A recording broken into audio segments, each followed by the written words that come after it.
Donc, nos invités pour la prochaine conférence, c'est Igor Sorinsky et Nicolas Connor. Tous les deux font du reverse engineering. Nicolas a écrit des scripts Python pour disabler le management engine et il est à l'université de Milan. Et aujourd'hui, ils vont parler du layout de Intel, la recherche pour beaucoup de mythes qui existent autour d'Internet, qui existent sur Internet. Accueillez-les avec des applaudissements.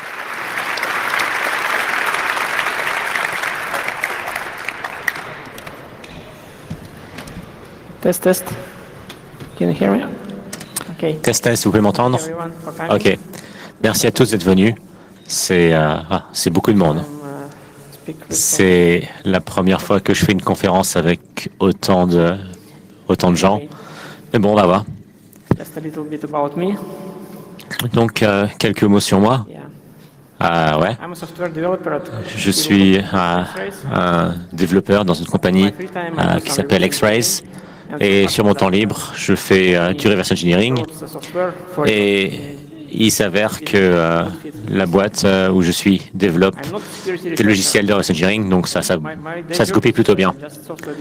Je ne suis pas un chercheur en sécurité. Mon boulot dans la vraie vie, c'est du développement. Donc pour ça, c'est juste un hobby.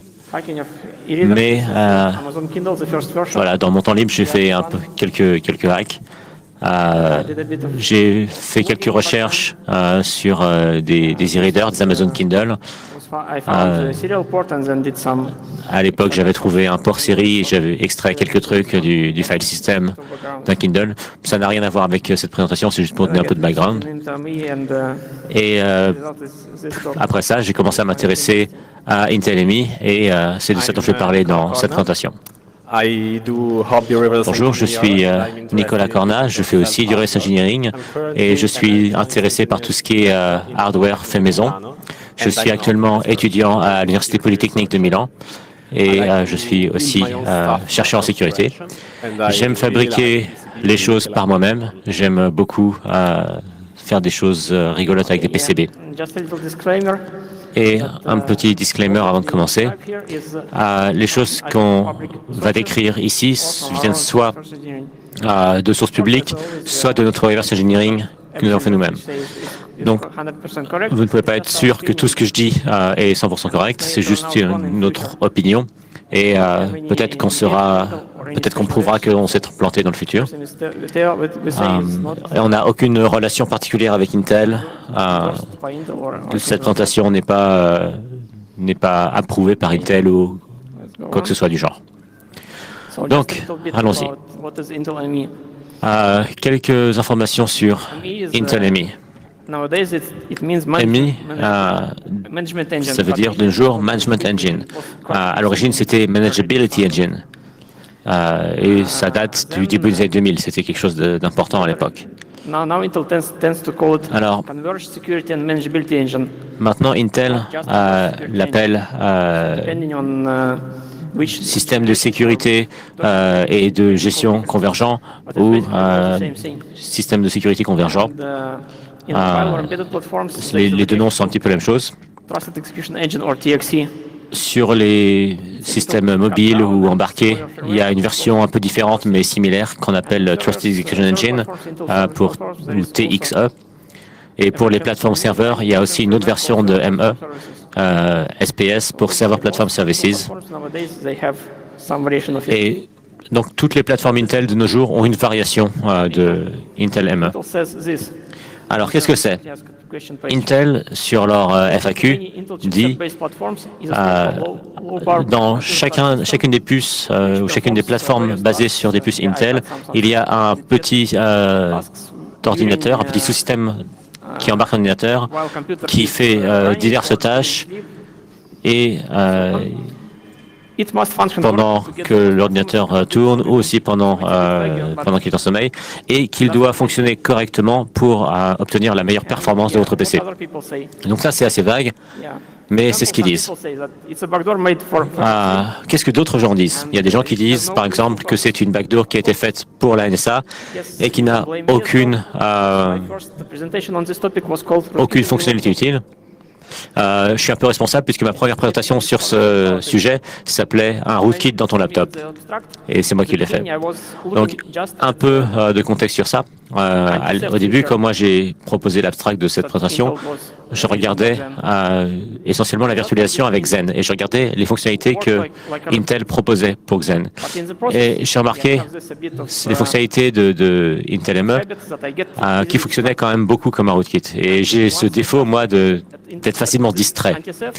Et quand j'ai commencé à regarder aux fonctionnalités d'antivol, j'ai vu qu'elles étaient liées aussi à Intel ME. Et ça a ouvert plein de portes. J'ai commencé à regarder qu'est-ce qu'il y avait d'autre qui était fait par Intel ME, etc. Donc, ce que je veux dire par là, c'est pas juste un rootkit. Le titre que j'avais fait pour cette présentation, c'était un petit peu du clickbait pour que ma présentation soit acceptée avec succès. Mais bon, voici par exemple un article de Hackaday. C'est un petit peu difficile à lire ici, donc je vais en lire des parties pour vous. Alors, ça dit, entre autres, c'est un microcontrôleur qui a un accès direct à tout dans votre ordinateur. Tous les ordinateurs avec un processeur Intel fait dans ces dernières années en a un. Et si vous cherchez un endroit parfait pour monter une attaque indétectable, vous ne trouverez pas mieux que Intel ME. C'est un ordinateur complet qui est entouré d'une ignorance. Personne ne sait ce que Intel ME peut faire. Personne ne sait ce qu'on trouvera dedans quand on arrivera à l'ouvrir. Donc ça, c'est juste un article. Et il y en a plein qui sont similaires, qui ont été publiés dans ces dernières années, etc., etc. Donc, par exemple, sur Reddit, il y avait cette discussion. Et un post disait, le théoricien du complot en moi me dit que Intel n'est pas forcément honnête sur ses intentions avec ME. Je pense que la NSA et d'autres agences ont aussi leur part de responsabilité là-dedans. Un autre exemple, sur Phoronix, les forums Phoronix, le gouvernement américain peut-il exiger des entreprises sur ce que Intel ME peut contenir ou ne peut pas contenir? Intel ME a le gouvernement américain a une stratégie à long terme pour le contrôle d'Internet et Intel ME fait partie de ce plan. Voici sur IRC, sur un autre canal, et cette personne demande comment ils peuvent limiter les risques auxquels ils s'exposent avec ME pour quand il y aura... comment est-ce que je peux limiter les risques quand il y a un ordinateur entier au-dessus de notre ordinateur et qu'on ne peut pas le désactiver? Il n'y a pas besoin d'un hack hardware, c'est une backdoor dans le hardware. Ça passe au-delà de n'importe quel firewall, antivirus ou protection qu'on puisse mettre en place. Donc tout ça, ça fait quand même très peur quand on le résume comme ça. Mais est-ce que c'est vrai? Après avoir regardé tout ça, je me dis que ces interprétations sont quand même un petit peu tirées par les cheveux. Donc, je vais poser la première question. Est-ce que c'est vraiment inutile pour nous? Est-ce que ça a vraiment aucun bénéfice pour nous? C'est pas parce que vous ne voyez pas forcément le bénéfice de façon immédiate qu'il n'y a pas de but à Intel ME. Donc, initialement, ME a été créé pour implémenter quelque chose qui s'appelait AMT et qui cherchait à résoudre des vrais problèmes d'IT, des vrais problèmes de gestion d'équipements informatiques. Donc, regardons les technologies qu'il y a eu pour gérer à distance des PC. Ça a commencé avec les KVM, les Keep of Video Switch, qui étaient des moyens d'avoir plusieurs ordinateurs, mais de ne pas avoir un écran et un clavier souris par ordinateur. Un peu plus tard, il y a eu un standard qui s'appelait Wired for Management, qui permettait de définir le Wake on LAN pour allumer les ordinateurs à distance, ou PXE. Puis ensuite, en 1998, Intel a ajouté Alert on LAN, qui permet d'ajouter des alertes envoyées à un serveur à partir de l'ordinateur, mais ça c'était dans une seule direction. Et puis en 2001, Intel a introduit ASF1, Alert Standard Format 1, qui étant Alert on LAN, mais qui marchait dans deux directions, mais qui était uniquement sur UDP et qui n'avait pas de chiffrement. Quelques années plus tard, ils ont sorti ASF2 qui ajoute du chiffrement, mais qui n'est pas encore complet, qui n'est pas pour tous les buts. Donc derrière, Intel a quand même fait son travail, ils ont fait beaucoup de recherches vis-à-vis de beaucoup d'entreprises, et ils ont fini par sortir AMT au Intel Developer Forum. Et pour ça, ils ont fait cette image. Et ASF ne faisait que ça. Donc, tout le monde dans l'entreprise qui voit cette image dit « Oh, il y a beaucoup de verre, c'est forcément très bien, il faut qu'on achète ça. »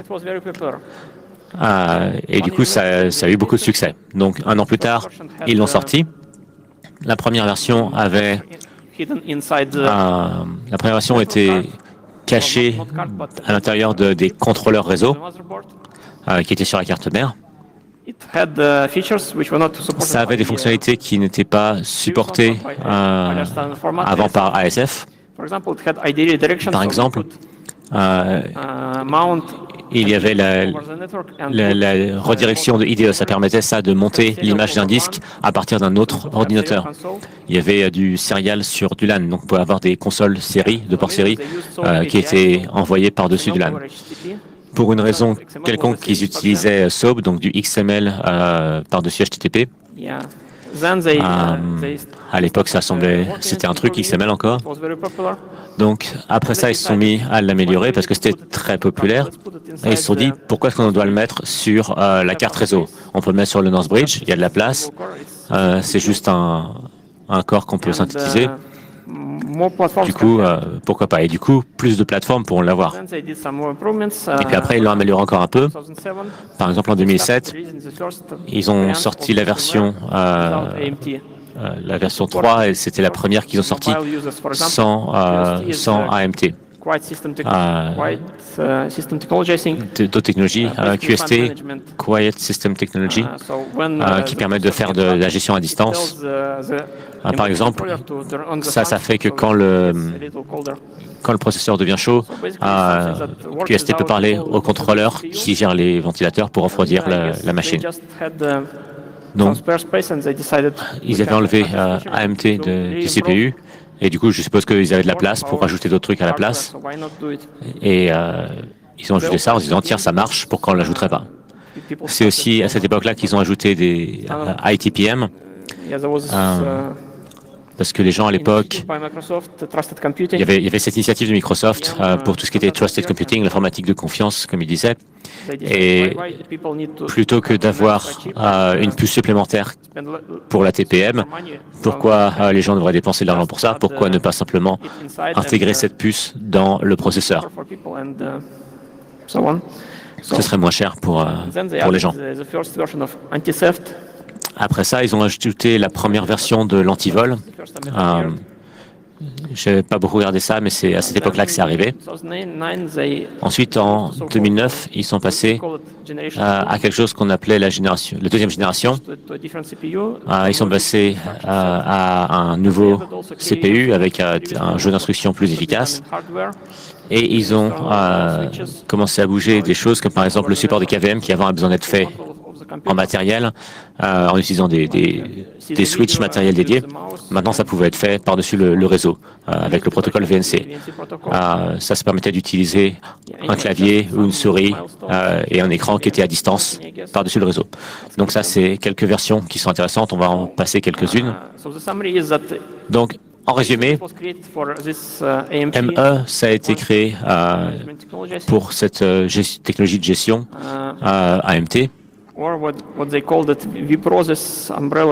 Et il y a ce terme un petit peu parapluie qui n'est pas vraiment bien défini, qui était AMT, et dedans ils ont ajouté d'autres fonctionnalités. Pas simplement parce qu'ils les avaient dans AMT, mais aussi parce que c'était des fonctionnalités qui pouvaient être utiles. Comme par exemple, une que je n'ai pas mentionnée, c'est ICC, Integrated Clock Control, donc le contrôle de l'horloge intégrée. Avant, on avait une puce séparée sur la carte mère qui contrôlait l'horloge, pardon. Et avec ça, c'était directement intégré dans le processeur et du coup, il y avait des économies sur les coûts de construction et c'était aussi plus sécurisé. Une fois que les horloges étaient contrôlées par le processeur, d'autres systèmes ne pouvaient pas la contrôler, donc ça évitait du parasitage. Et bien sûr, l'antivol en faisait partie. Un chargeur d'application dynamique pour les mises à jour, quand ils ont ajouté les one-time passwords, le deuxième facteur au démarrage, et quelque chose qui s'appelle SWC, Silicon Workaround Capability. Ça permet de patcher quand il y a des failles ou des bugs dans le silicone lui-même, dans les processeurs eux-mêmes. Ça permet d'utiliser le microcode pour passer au-delà de ça. Donc, il y a des vraies applications à ces choses-là quand même. Donc, je pense de dire que c'est raisonnable qu'ils ont ajouté ça à ME parce qu'ils en avaient l'opportunité et puis parce que ça leur faisait économiser de l'argent à eux et à leurs clients. Donc, quand les gens disent que c'était fait par la NSA et que c'est la NSA qui décidait de tout, bon, il a été découvert récemment quand même que dans à la requête d'agences gouvernementales, Intel a ajouté un bit qui permettait de désactiver certaines fonctionnalités, certaines sécurités dans votre processeur. Et moi, ce que je me dis, c'est que si Intel avait contrôle sur votre ordinateur avec ME, pourquoi est-ce que Intel aurait ajouté ce bit? Ça n'a pas vraiment de sens. Donc, il y a ce post sur Hacker News d'un gars qui dit qu'il est ingénieur chez Intel, et il dit « J'ai travaillé sur Intel ME pendant plusieurs années, et il y a deux choses qui sont claires. ME n'est pas venu parce qu'on voulait espionner les gens, et pour autant que je sache, ça n'a pas été créé à la requête d'un gouvernement ou autre. C'était un véritable essai de fournir des fonctionnalités plus avancées et des outils utiles. Au démarrage, ça allait être pire, puisqu'on voulait permettre à tous les clients de faire tourner des choses dessus, comme par exemple une GVM pour diverses banques. Et cette GVM aura accès à l'userland. Cette idée a été rejetée assez tôt parce que c'était évident que c'était une mauvaise idée. Mais voilà, ME n'a jamais été quand même conçu comme un vecteur d'attaque ou une faille. Donc moi, j'ai plus de tendance à être d'accord avec ce mec. Je pense que quand ME a dévié, c'est juste quelque chose dont on a un peu perdu le contrôle, enfin dont Intel a un peu perdu le contrôle. Donc, on va parler un petit peu d'un autre mythe. Les gens disent c'est toujours on quand le PC est off. Donc, c'est pas complètement faux. C'est par rapport les états de power de ME. Donc, si le PC est allumé, si tout est allumé, ME est aussi allumé. Mais quand le PC est endormi, eh bien, il y a l'état de M1. Donc le hôte est suspendu, mais ME est partiellement fonctionnel, il fonctionne partiellement. Et les systèmes ME fonctionnent. Et une fois qu'il y a un timeout qui arrive à sa fin, ça va dans l'état de off, et donc le host est suspendu, éteint, et ME est complètement éteint. Donc, si ME est actif, donc c'est un peu éteint, mais pas complètement éteint. Mais bon. Il y a les différents états d'éteint allumé. Normalement, quand on éteint un ordinateur, il est éteint. Dans certains cas, vous pouvez le configurer dans le BIOS si vous avez empty. Voici une image de la configuration possible Donc, vous pouvez mettre différentes options selon si l'ordinateur est allumé ou éteint ou s'il est en mode veille. Donc, ce setting dépend de votre système, des configurations de BIOS qui ne sont pas toujours là. Un autre mythe, il peut bloquer le PC avec une commande envoyée au OVA. C'est vrai que c'était possible, mais ça n'est plus le cas. ME a ce module TDT, donc c'est un antivol, et c'était présent seulement dans les versions 4.1 à 9, et ensuite ça a été enlevé. Et pour cela, pour que ce soit possible, l'antivol avait besoin d'être activé et votre ordinateur devait être inscrit dans un programme antivol avec un serveur, donc pour que le PC ne soit pas volé. Et effectivement, pour un temps, il avait le support pour la 3G et donc la chip devait être, le module 3G devait être connecté directement au set de chips avec un bus de communication. Donc, c'était un design d'Intel. Donc, c'était un serveur Intel, donc il fallait que ça aille au serveur Intel. Et en 2015, Intel a enlevé ce DTD et c'est fini. Ce n'est plus là maintenant dans les PC modernes. Et toutes les autres antivol solutions antivol n'utilisent plus ME. Ils utilisent un module sur le BIOS qui travaille au niveau du système d'exploitation sur un agent logiciel. Un autre mythe. Il peut lire toutes les données sur mon PC, m'espionner. Bien, c'est un peu compliqué. Il peut écrire et lire sur la mémoire. Il ne peut pas lire votre disque dur. Il peut lire par des pilotes. Il peut aller chercher les données sur le disque dur. Mais il ne peut pas accéder directement au disque dur, bien sûr, le système de fichiers. Mais d'après la documentation dans le manuel de ME, le SMM est bloqué et ne peut pas être lu par l'agent ME. Il y a un peu d'accès à GPU, mais il ne peut pas voir les pixels. Donc, il n'a pas de données directes sur la carte graphique.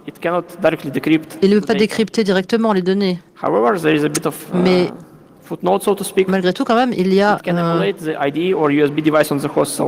il peut booter des images différentes en utilisant. On peut accéder aux fichiers, mais ce n'est pas directement ME. C'est quelque chose qui utilise ME. Donc, c'est la génération 2 de ME. Bon, d'après les informations les plus récentes, cela a changé. Donc, ça peut lire certains trucs, mais pas tout. Un autre mythe, c'est une black box qui ne peut pas être auditée parce que c'est propriétaire, c'est source fermée. Donc il y a un tweet de Daniel Billard sur Twitter et il dit, son ami qui dit, c'était la suite d'une attaque de crack qui était un bug dans l'implémentation. Et il dit, donc comment est-ce qu'on fait quand il y a une spécification, il faut lire le RFC, à chaque fois que ça dit doit, vérifier s'ils l'ont fait. À chaque fois qu'ils disent ne doit pas, check s'ils ne l'ont pas fait. À chaque fois qu'ils disent devrait, partez du principe qu'ils ne l'ont pas fait. Et à chaque fois qu'il dit que ça n'affecte pas la fonctionnalité, vous pouvez être sûr que ça va être mal fait par au moins une compagnie et que personne ne l'a remarqué parce que ça marche quand même. Et je pense que cela s'applique aussi. Vous avez la documentation d'Intel, les spécifications, vous ne les avez pas, mais vous avez la documentation de Intel, ça s'applique. Donc on peut faire la même chose. Prendre les spécifications et voir s'ils ont suivi ces recommandations, et peut-être vous pouvez trouver un sandbox. Donc, en plus, vous avez l'auditing black box. Donc, il y a plein de produits qui sont soumis à des audits sans le code source. Donc, vous voyez par exemple, ce que je viens de dire avant.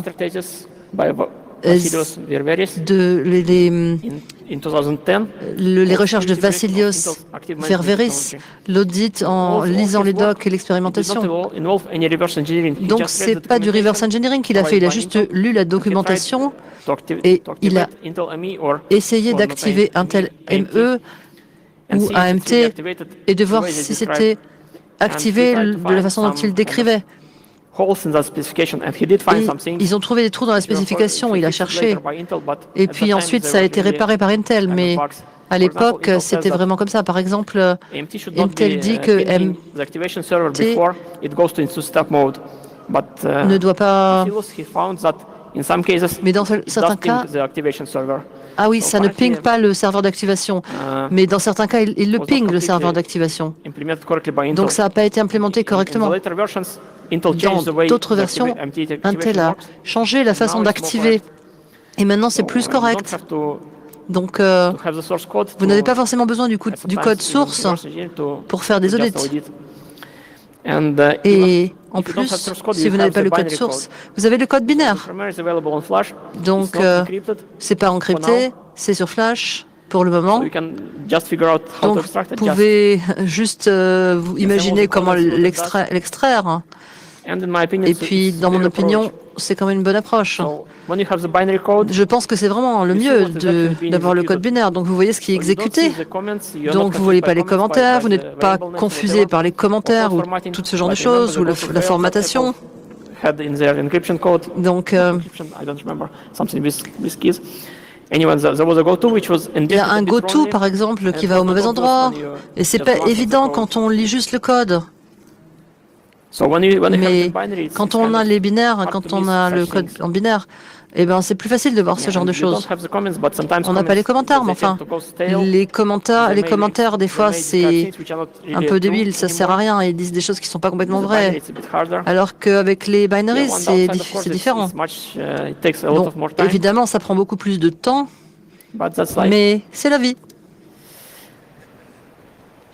Donc, le public a trouvé des erreurs sans le code source. Donc, j'ai mentionné Vassilios Ververis. Il a juste regardé le network, il a monitoré le network, il a testé. Et il y a cette année, on a découvert qu'on pouvait envoyer un digest vide en regardant le trafic sur le réseau et en essayant des choses, donc sans le code source. Et le dernier, c'est un buffer overflow qui a été trouvé sans le code source, juste avec les codes binary. Donc ça, c'était pour résumer. Donc, même si c'est black box et vous n'avez pas le code source, vous pouvez auditer. Et peut-être même sans reverse engineering. Bien sûr, reverse engineering, c'est encore mieux. Mais vous pouvez essayer sans, et ça peut marcher. Maintenant, encore un mythe. Vous pouvez écrire des rootkits indétectables. Il y a eu quelques tentatives d'écriture de rootkits qui ciblaient ME, notamment une tentative pour la première génération de ME, qui était sûrement la première tentative pour ça. Ils ont trouvé un bug qui donnait accès à diverses zones de mémoire réservées pour Intel, et à l'époque, c'était du code qui était disponible en clair.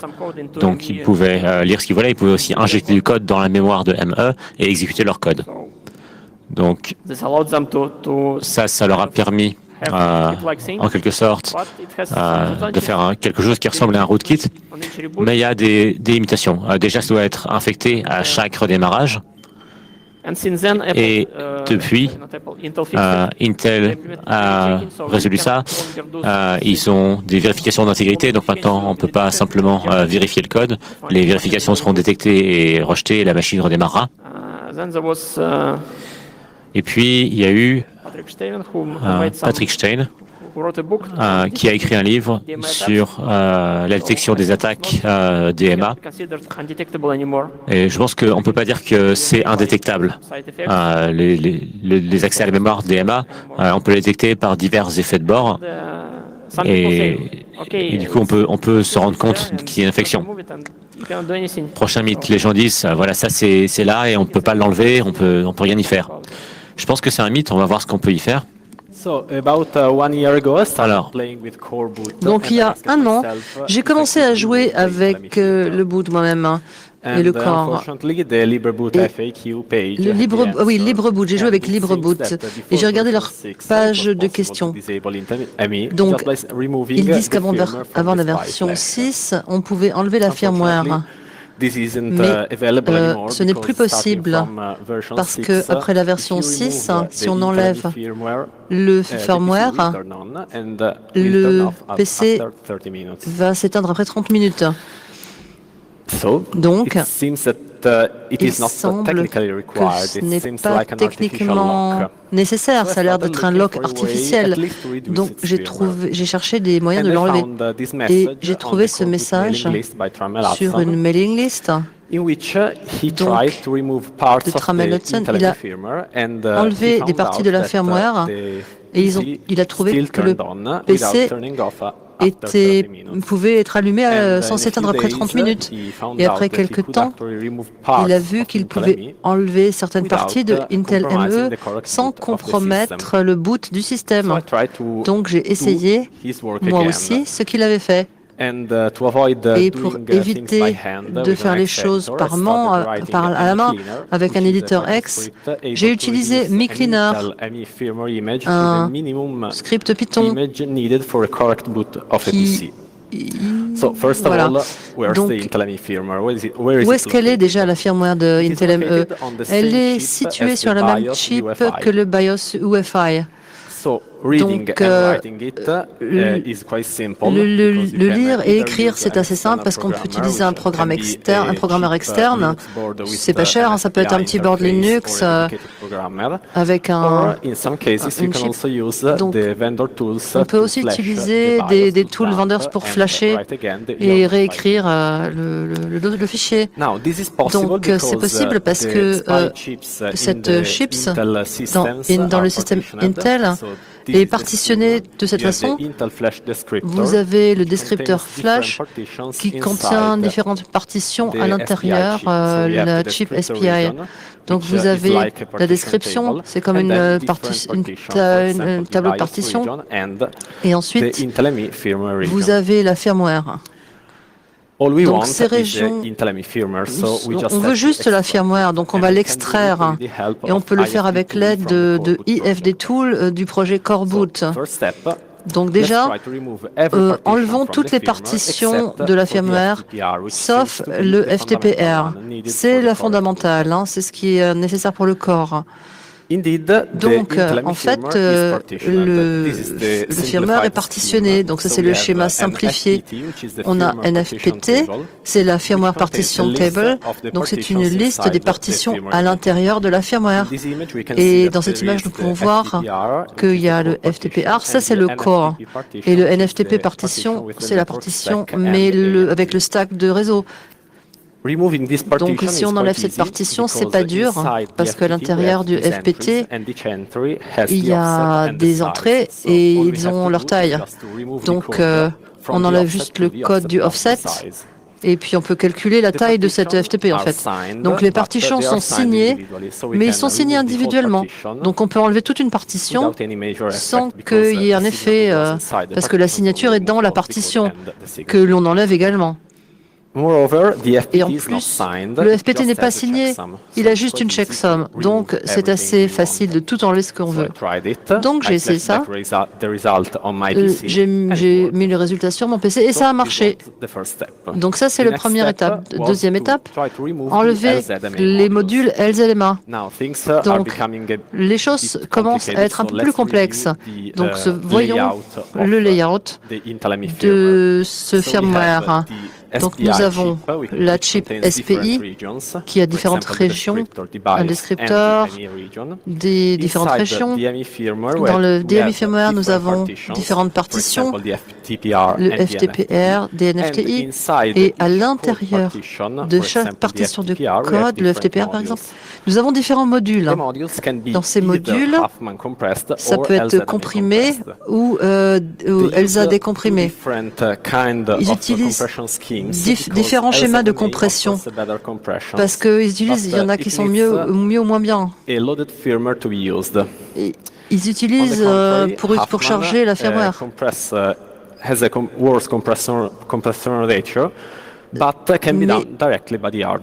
Voilà, selon la compression qu'ils utilisent, on peut le charger plus ou moins vite. Donc, pour ceux qui en chargent tout de suite, ils utilisent une autre compression. Donc, différentes partitions ont différentes structures, mais on veut juste la FTPR, donc c'est tout ce qui nous intéresse, et c'est la partition code. Et la structure interne de cette partition change entre les différentes régions. Donc, entre les différentes générations, pardon. Donc, génération 1, ce n'est pas un problème pour nous. Voyons la génération 2, parce que c'est là que ça commence. Donc, ce schéma interne de génération 2, code partition. Donc, nous avons une section qui est un manifeste qui a la signature RSA et la liste des modules. Et là, nous pouvons voir que nous avons différents modules. Et chaque entrée a le nom, le type de compression, et le plus important, c'est le hash. Donc ça veut dire que les modules ne sont pas directement signés. Chaque module est haché et la liste des hachés est signée. Donc, mais tant mieux pour nous, le hash est invalidé. Invalider le hash d'un module n'empêche pas qu'il soit loadé. Donc ça, c'est important parce que ça veut dire qu'on peut stopper le boot de ce système en invalidant un module. Ah oui, d'accord. Oui, donc, en fait, voilà, d'accord. Ils peuvent invalider le chargement d'un module de cette façon. Donc j'ai réessayé. J'ai enlevé toutes les partitions de FTPR et j'ai gardé seulement 5 modules. Et j'ai reflashé et ça marchait. Donc, à ce point, j'avais enlevé presque tout, mais il y avait les modules Huffman. Et je veux enlever la plupart. La documentation en ligne pour les modules Huffman et pas très épaisse. Donc, j'ai vu un décompresseur pour les Huffman modules et voilà la structure. Donc, les modules que j'ai vus avant étaient un seul bloc avec un offset, mais les modules Huffman compressés sont fragmentés. Donc, il y a une seule partition, il y a un flux Huffman. Et nous avons un local lookup table qui compile une liste avec des flags et des offsets. Les offsets pointent aux chunks Huffman, qui sont de la donnée de taille fixe et qui sont non compressés. Mais là, nous voyons qu'ils sont de tailles diverses. Donc ça, c'était vraisemblablement une idée de Intel pour réduire la compression Huffman, parce que différents chunks peuvent être réutilisés dans différents modules. Cela dit, voilà la structure. Donc, ce que je devais faire, c'est créer une liste des modules que je ne pouvais pas enlever parce qu'ils font partie des modules que je ne veux pas enlever et enlever tous les autres. Donc, j'ai cherché ceux qui ont les noms les moins importants et j'ai flashé le résultat et ça marchait encore. Donc, j'ai continué et j'ai essayé de découvrir quel module était véritablement nécessaire pour le boot. Et en fait, j'ai remarqué qu'il n'y avait que 2 modules qui étaient nécessaires. Et ces 2 modules étaient le BUP, Bring Up. C'est le premier module qui est chargé, qui est loadé, et il arrête le watchdog de 30 minutes. Le module RAMP, qui n'est pas toujours là, a l'air de contenir une configuration dont BUP a besoin. Mais c'est juste 2 kilobytes, donc c'est pas un problème. Intéressant qu'il n'y a pas de kernel, car le module de kernel est enlevé. Donc, on dirait que sur la génération 2, c'est possible d'avoir un PC qui fonctionne parfaitement sans un kernel. C'est assez incroyable. Donc, prochaine étape, récupérer l'espace libéré. Alors, moi, j'utilisais Coreboot et l'image Intel ME faisait environ 5 mégaoctets. Mais bon, une fois que j'ai supprimé tout ce dont je n'avais pas besoin, c'était beaucoup moins, et je voulais récupérer cet espace. Que moi, ce que je voulais faire, c'était faire tourner un kernel Linux directement sur ma puce espionne. Pourquoi pas?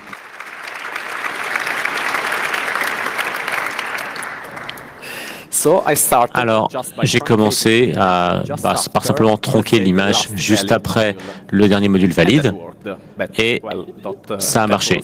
Mais bon, ça c'était un petit peu attendu, parce que la partie que j'avais enlevée, elle était utilisée par absolument rien, elle n'était pas lue par quoi que ce soit dans Intel ME, donc je pouvais l'enlever facilement.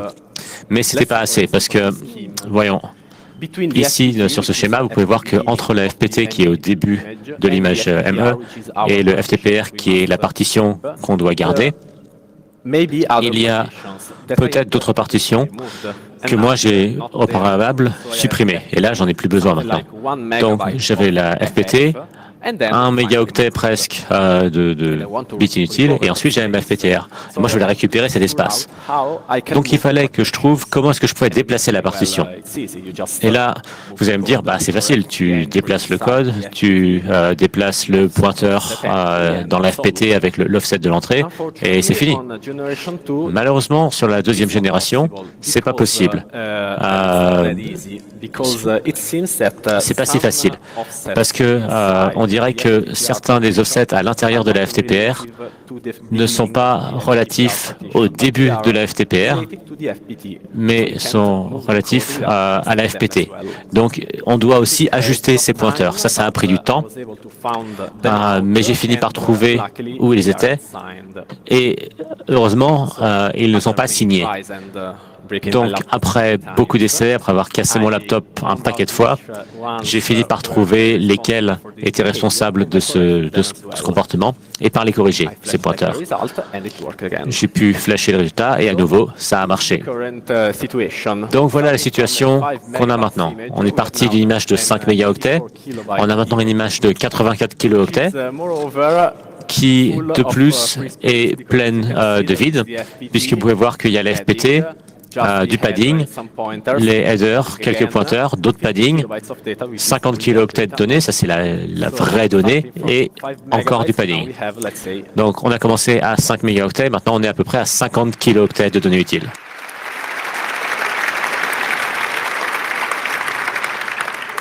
Et juste pour vous donner une idée, voilà la comparaison de la taille entre mon image.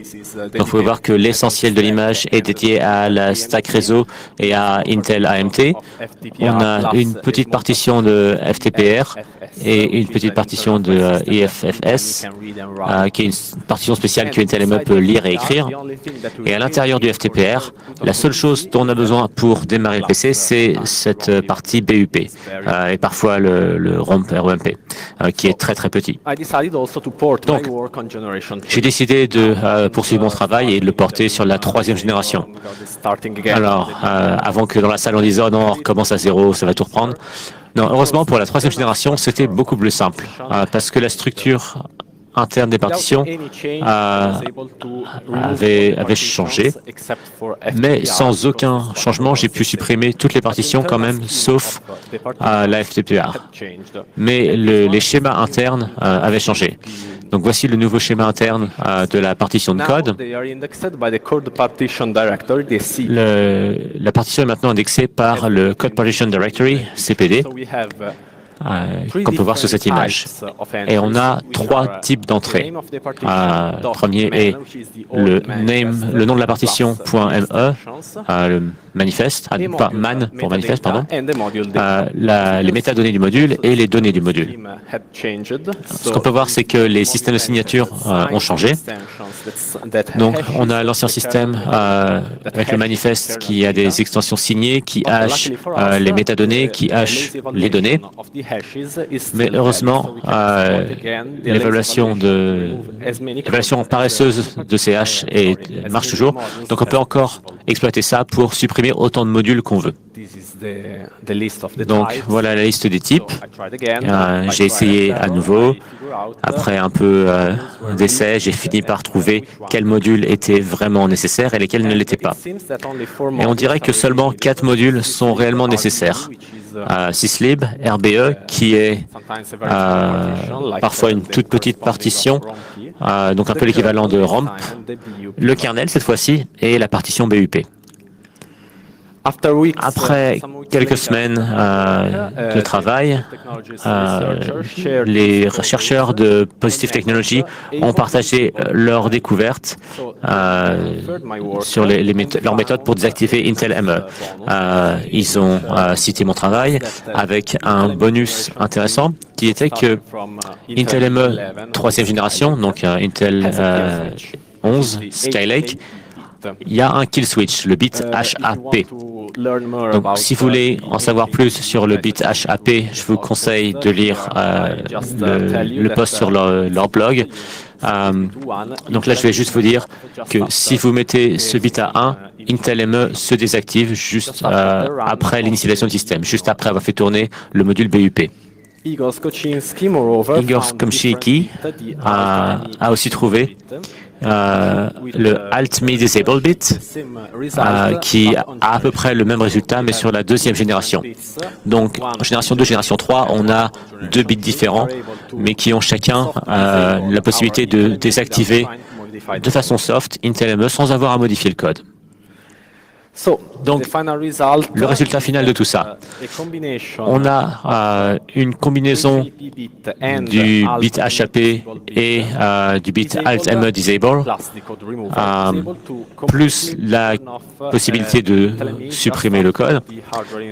Avec ça, on peut désactiver Intel ME juste après l'initialisation. De plus, ces 2 bits forcent Intel ME à se désactiver et tout de même de signaler au système qu'il est dans un bon état. Donc on dirait que c'est une solution qui est mieux supportée par les BIOS qu'on trouve dans le commerce. De plus, pour vérifier le statut d'Intel ME, j'ai utilisé un outil qui vient du Coreboot Project qui peut récupérer les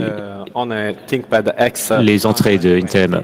Donc là, vous pouvez voir les résultats sur mon laptop, c'est un ThinkPad. Et là, vous pouvez voir les codes d'erreur de Intel ME qui cherchaient à charger un module, mais ce module n'avait pas un hash valide. Et vous pouvez voir ici que le firmware n'a pas considéré que l'installation était complète. Donc la phase de progrès dans laquelle on est, c'est la phase BUP. Intel ME est bloqué à essayer de charger le kernel, mais il ne peut pas puisque le kernel n'est pas haché correctement. Donc, avec l'addition du bit Alt-ME Disable sur la génération 2, vous pouvez voir que le statut d'Intel ME a changé et que le statut maintenant dit ME Disabled, ME désactivé. Donc on peut voir que le statut est différent. De plus, grâce aux tests qui ont été faits par la communauté, j'ai pu voir que ME Cleaner n'est pas limité seulement à mon PC, mais marche aussi sur tous les PC, d'un Nehalem jusqu'à du Coffee Lake, la ligne de produits, tous les produits actuels d'Intel sont couverts par ME Cleaner.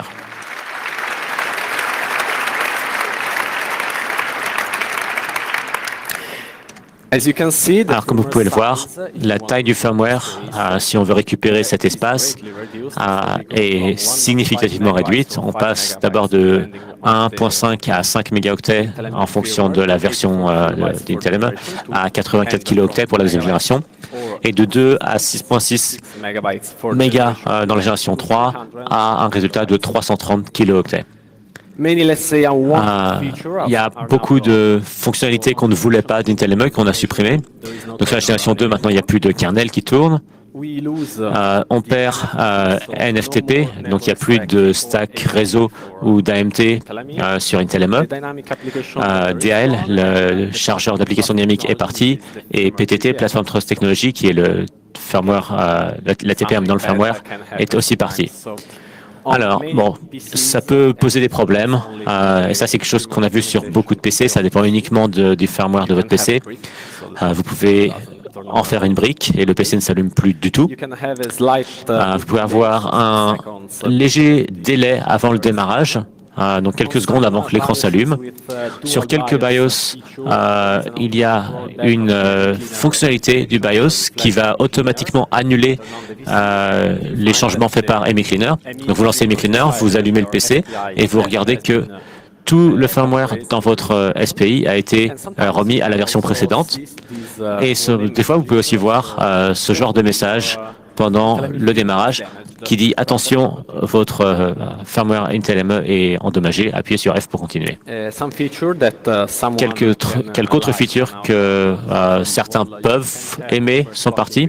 Donc par exemple, on ne peut plus faire d'overclocking après avoir supprimé Intel ME puisque la partition ICC qui était un des modules supprimés par ME Cleaner est maintenant supprimé. Donc, bien sûr, on n'a plus Intel AMT, on n'a plus Intel PAVP, qui est le Protected Audio Video Path, le chemin audio-vidéo protégé.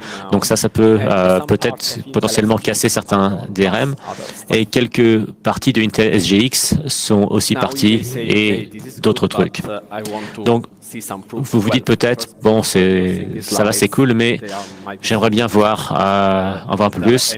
En première preuve, vous voyez ces slides. Mon PC tourne sans Intel ME, mais bon, regardons une démo quand même.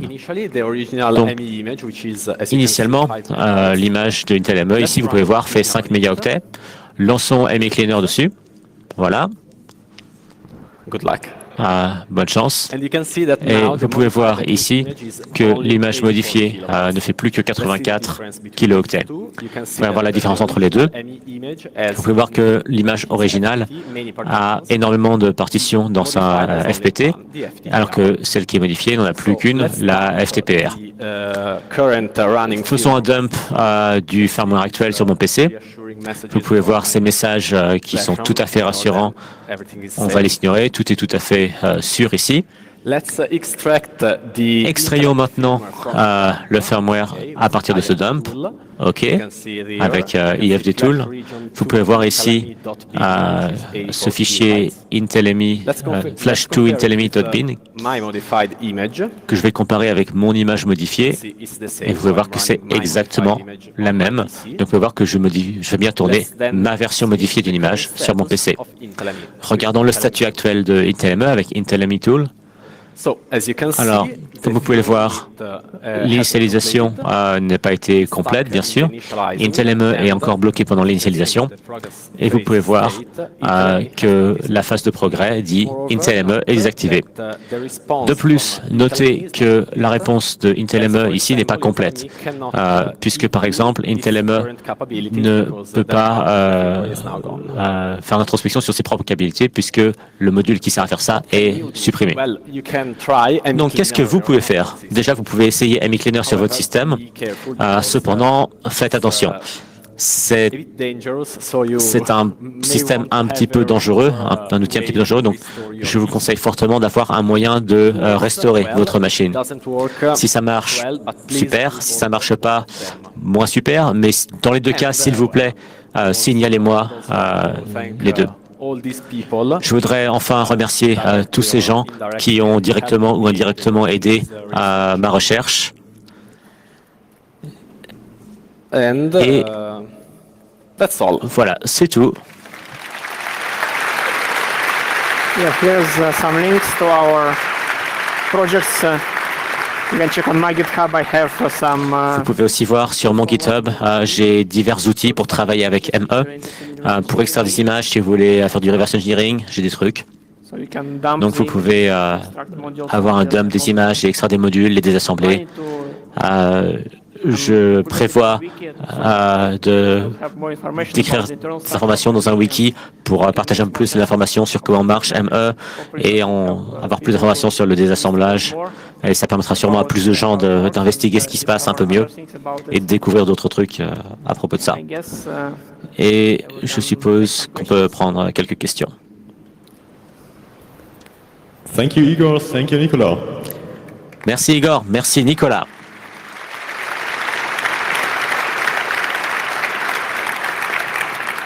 If you would like to ask a question, please line up at the microphones. Donc pour des questions sur les streams, vous pouvez aussi les poser sur IRC en anglais ou en allemand au Signal Angel. If you would like to leave, please leave to my left, your right-hand side only. Thank you. Is there a question from the IRC? Avons-nous des questions?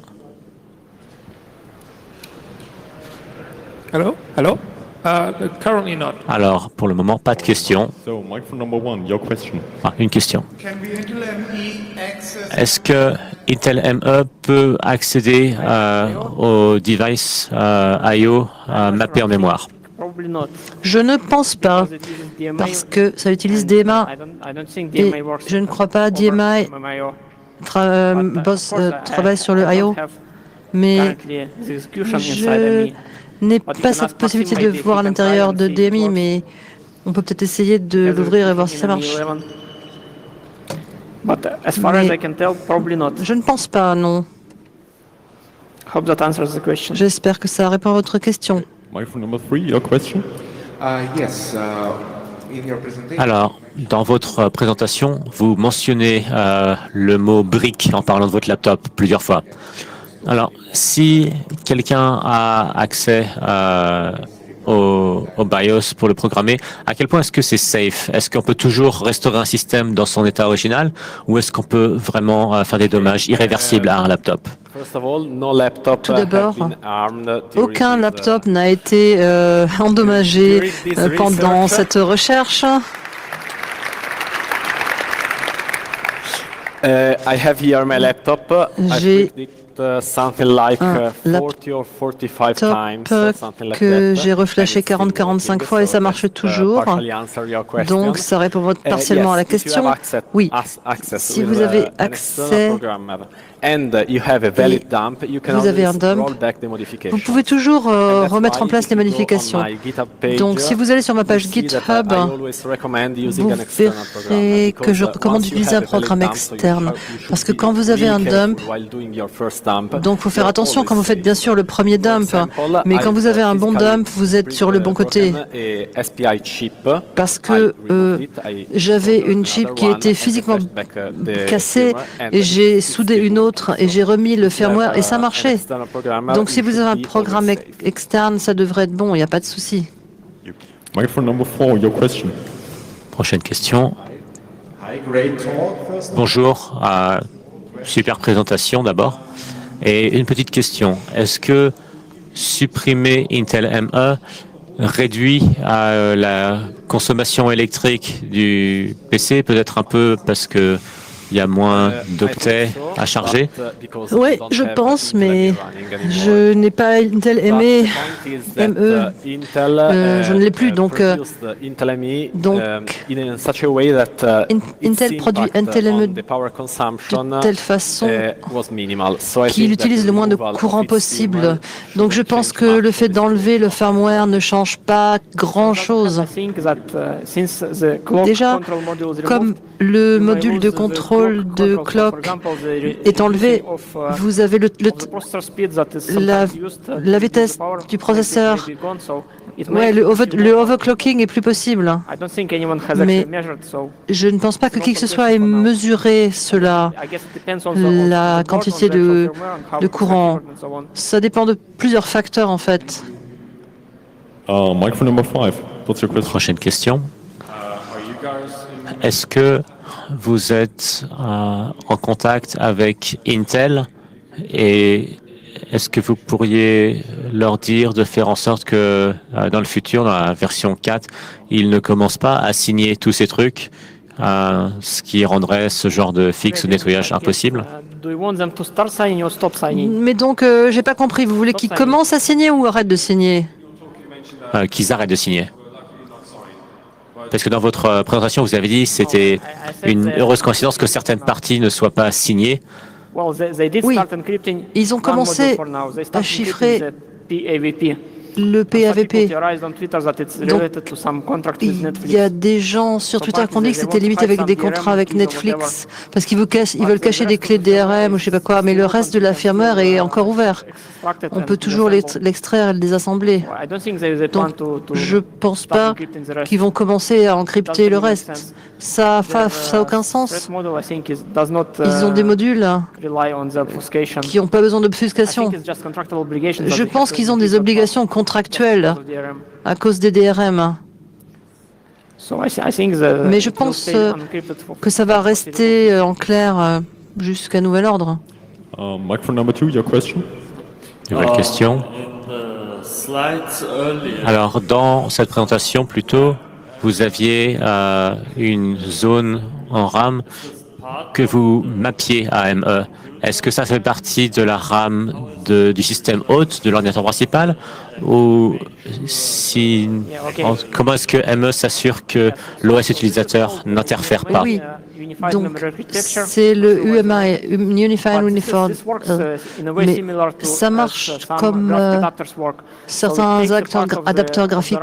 Ça prend une partie du RAM et pour l'utiliser pour des applications graphiques. Et ça, c'est le chipset.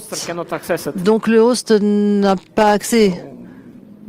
Donc oui, c'est comme ça. Le BIOS doit être configuré correctement pour aller utiliser ces registres-là.